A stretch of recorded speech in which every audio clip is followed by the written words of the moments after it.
Meio-dia, 25 minutos. Você está acompanhando 60 minutos desta quinta-feira, dia 2 de fevereiro de 2023. Seguimos acompanhando o caso das lojas americanas que estão em recuperação judicial.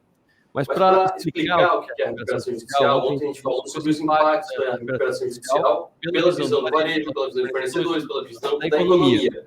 Mas o que é a recuperação judicial? Ela ter entrado em recuperação judicial, o que começa a acontecer a partir de agora? O que ela pode fazer, o que ela não pode fazer? Tem um que ela não vai pagar, por exemplo? Como é que ficam os fornecedores? Para esclarecer isso, trago um grande especialista que a gente tem aqui na nossa cidade, inclusive eu comentei ontem com o Thiago Fábio, economista e coordenador do grupo de economia da Unesp, que Criciúma nos dá algumas experiências prévias de alguns casos. A gente viu o grupo de judicialização política ultimamente, mas lá em 2013 a gente teve em Criciúma e estamos vendo o processo de recuperação judicial. Tivemos exemplo aqui em Criciúma também, uma grande consultora, uma das maiores empresas da região, uma das maiores empresas do estado, inclusive, que foi a Criciúma Construções, que tem como administrador judicial o advogado Agenor Ockenbach Júnior, que está aqui no estúdio comigo. Agenor, boa tarde.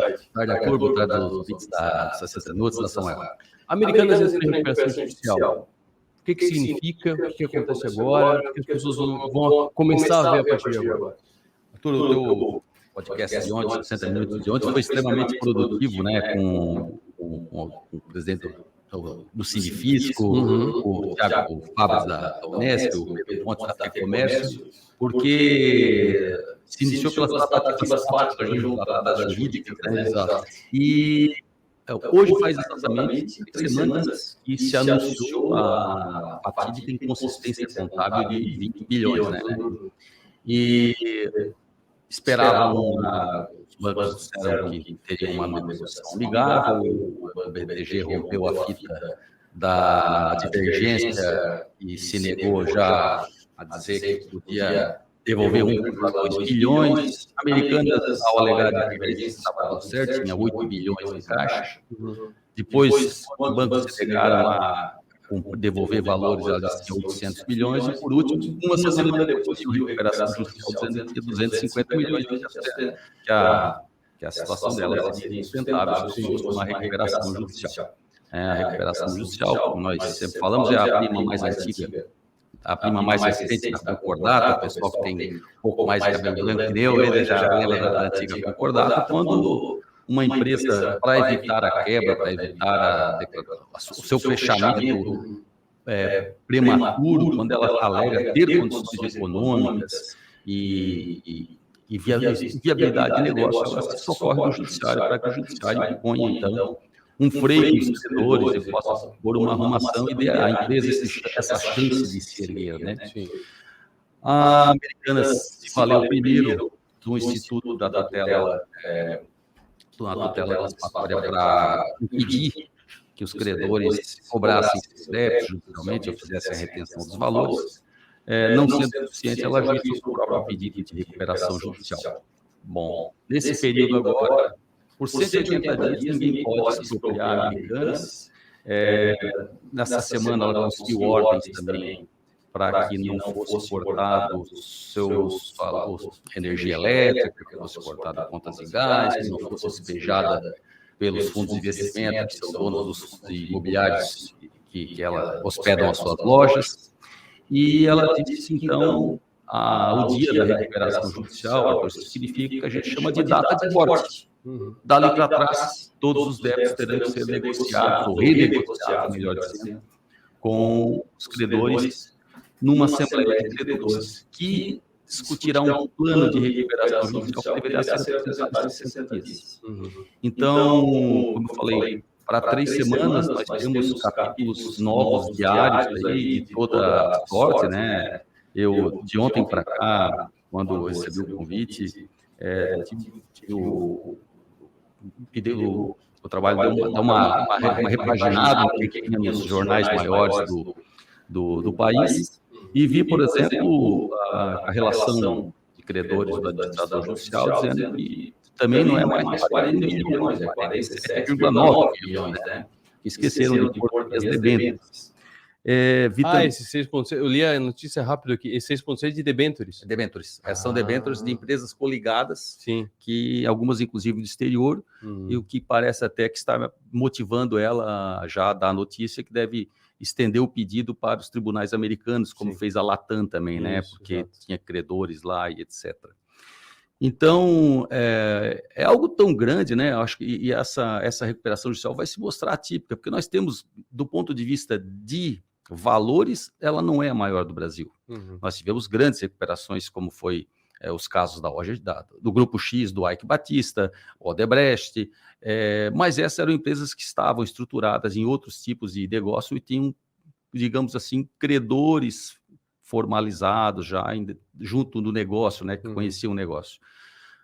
Eu acho que é difícil, 1.800 lojas, né, de ponta a ponta do país, né, uma reportagem do Estadão já mostra prateleiras vazias, e vi também de outras notícias que eu acho que a solução, e no teu podcast de ontem, quando falavas que seria fraude, né, ou seria... Eu já aprendi que tem coisas que não dá para afirmar. Eu concordo contigo que não assim, eu acho que é um elefante para botar debaixo do tapete, não é uma poeira, né? Não fica, o elefante está para ver debaixo do tapete. E a empresa também, ontem, vi a notícia que grandes bancos internacionais, como o Goldman Sachs, o Bank of America, aderiram à luta junto com o BTG, com os bancões Bradesco, Itaú, Santander, e foram para a briga também para reter os valores que eles têm da Americanas. Então, no estado de hoje, a Americanas tem a proteção judicial de que ninguém faça o seu despejo, de que ninguém corte energia, água, luz ou internet, de que nenhum credor também venha expropriar bens que são necessários. Mas a estreia tem sido muito difícil, né? Porque os bancos, e eu vou falar a expressão que eu li numa matéria do Valor Econômico, é o sentimento de traição dos bancos em relação à inconsistência contábil, como eles chamam, né? É muito grande. Então, vamos ter dias difíceis aí. Eu penso que a empresa vai ter dias difíceis pela frente. Ontem ela contratou o Cristiano Zanin também para representá-la no STJ, justamente nessa briga com o Pactual. A gente vê que o Cristiano Zanin não é um advogado propriamente do direito falimentar, mas é um advogado talvez com bom trânsito em Brasília. Então a gente está vendo que a briga está ganhando contornos bem ele é um advogado de nome, né? Ele é um advogado de peso. Exatamente. Né? Ele foi contratado muito mais pelo peso que pela técnica, né? E ontem também vi na discussão que muita coisa ecoa aqui ao nosso redor, né? Como nós temos lojas aqui na região. Eu vi também uma reportagem local que 100 milhões de reais são só para 6 empresas de Joinville, assim, aqui no nosso estado. Então, são quase 7.900 credores e vai ser um processo de grande envergadura. A gente tem bastante coisa pela frente. Uma informação que saiu ontem, eu não lembro em qual veículo, mas foi um veículo, porque tem alguns sites que dão informações, mas não tem aquele peso da credibilidade, mas foi, não sei se foi na Veja, no Valor, das marcas de chocolate, do quanto a Americanas estaria devendo para as marcas de chocolate. Chegou a ver essa? Cheguei a ver e vi, acho que replicasse também no seu site.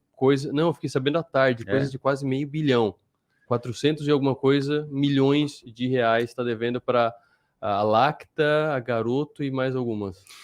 E isso, de certeza, uma reportagem que eu vi diz que já preocupa essas empresas justamente pelo canal de distribuição. Claro. Porque ontem, o teu entrevistado ali da FEComércio, o Pedro Henrique Pontes, dizia justamente que há um espaço que vai ser tomado, né? É uma grande paralisação na economia, mas veja que imediatamente houve uma gangorra nas ações da Americanas e Magalu e Via, né? Só olha, um espaço vai se abrir, alguém vai tomar, então, mas ele não é imediato, há um estrago, né? A gente fala de 45 mil empregos diretos e eles falam em mais de 200 mil indiretos, como falaram ontem também, pessoal de limpeza, de segurança, pessoal de logística, que às vezes não estão ligados. E ontem também falavam dos primeiros prejuízos, da primeira paralisação da empresa, que também já saiu ontem, né? O marketplace deles foi fechado, não há mais...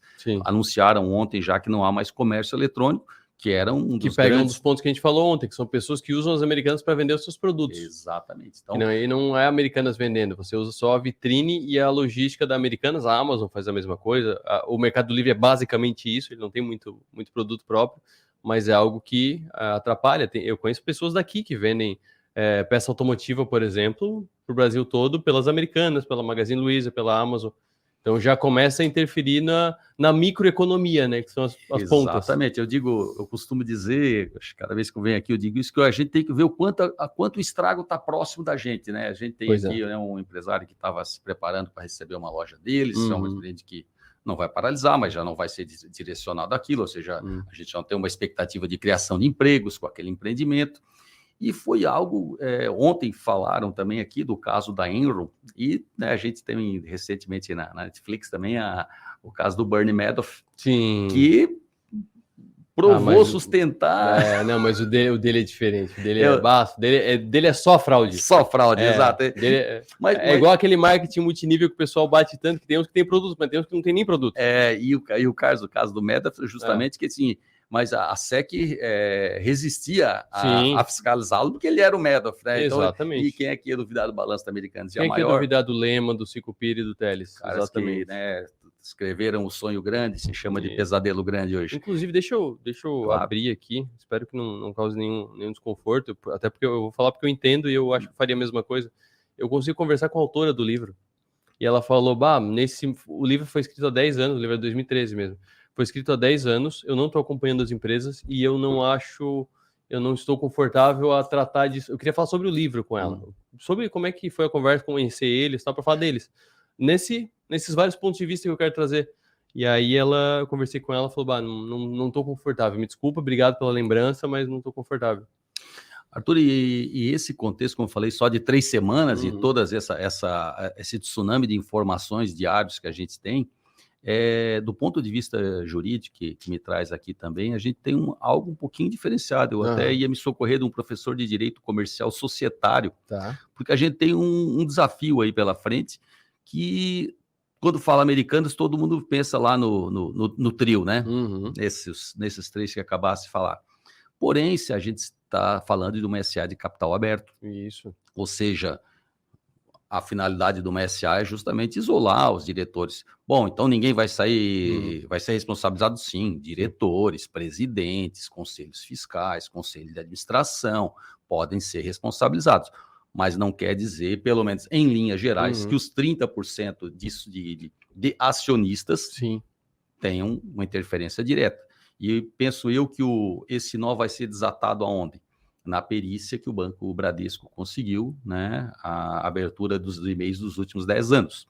Mas ontem também li uma notícia que após a juíza nomear empresas de consultoria de grande porte, como Ernst Young, PwC... Mas a PwC não foi a PwC não, tinha outra, acho que foi Deloitte, e disseram que nenhuma delas poderia, estavam todas envolvidas já com bancos credores ou trabalhando como assistentes técnicos, e a juíza acabou nomeando uma profissional lá de São Paulo, uma mulher, Patrícia Sordem, se eu não me engano.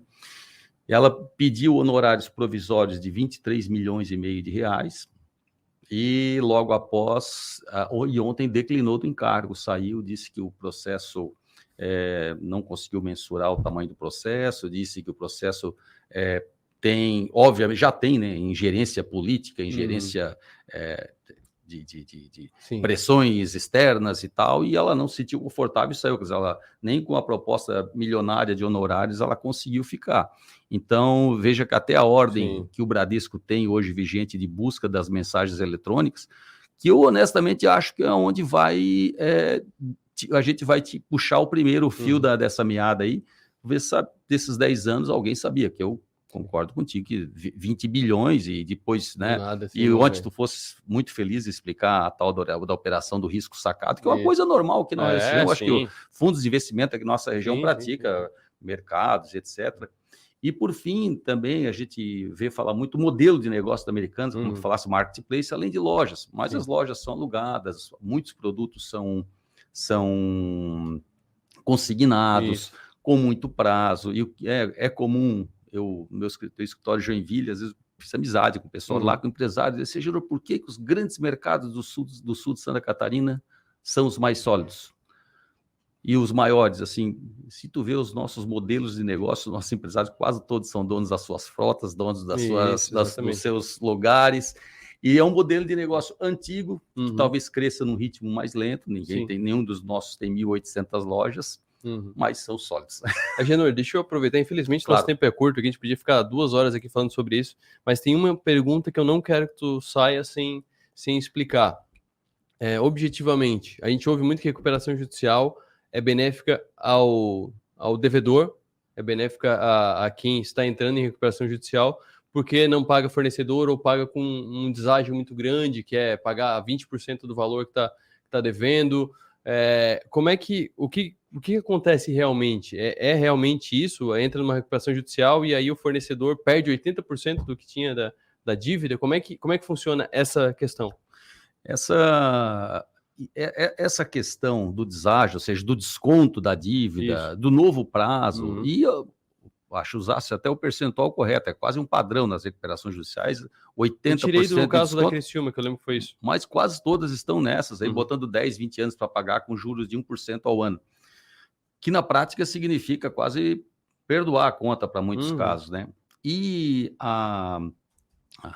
isso aí vai depender dos credores na hora de porem na balança a falência da empresa, ou eles dizem sim ao plano e recebem o desconto de 50%, 80% e o novo prazo e novas condições, e confiam no empresário para continuar, que no caso desse da Americanas, né, a confiança parece que já está bem fragilizada, ou eles dizem não ao plano e levam a empresa à falência. E por isso que quando uma empresa apresenta um plano de recuperação judicial, ela tem que mostrar o patrimônio que ela tem e a avaliação dele. Então, o legislador pensou o quê? Olha, então eu vou botar na balança a falência ou vou botar na balança a recuperação judicial? O que me é mais benéfico? Então, vai caber aos credores. A vida da Americanas, especialmente, eu acho que vai ser bem difícil com a posição dos bancos. E se a operação, o processo é lento, né, gente? Como eu já falei, estamos há 3 semanas, já se fala em falta de produtos na prateleira. Se a operação começa a dar prejuízo ou não consegue um socorro efetivo, né, de funcionamento até que se aprove esse plano, realmente vai ser um cenário bem difícil. Agenor, muito obrigado pela participação. A gente nem teve tempo aqui de falar da recuperação da Oi, então provavelmente semana que vem a gente vai marcar algum horário para te participar aqui de novo, a gente fala da Oi, que essa segunda recuperação judicial eu não sabia nem que podia. Essa nasceu ontem à noite, né? As notícias, estamos a menos de 12 horas aí mais de 24 horas do nascimento da recuperação da Oi, e vamos nos inteirar dela, estou sempre à disposição, é um prazer estar com vocês. Maravilha. Agenor Offenbach Júnior, especialista em recuperação judicial, foi administrador judicial de vários casos, mas notório para a gente aqui do Sul Catarinense é a Criciúma Construções.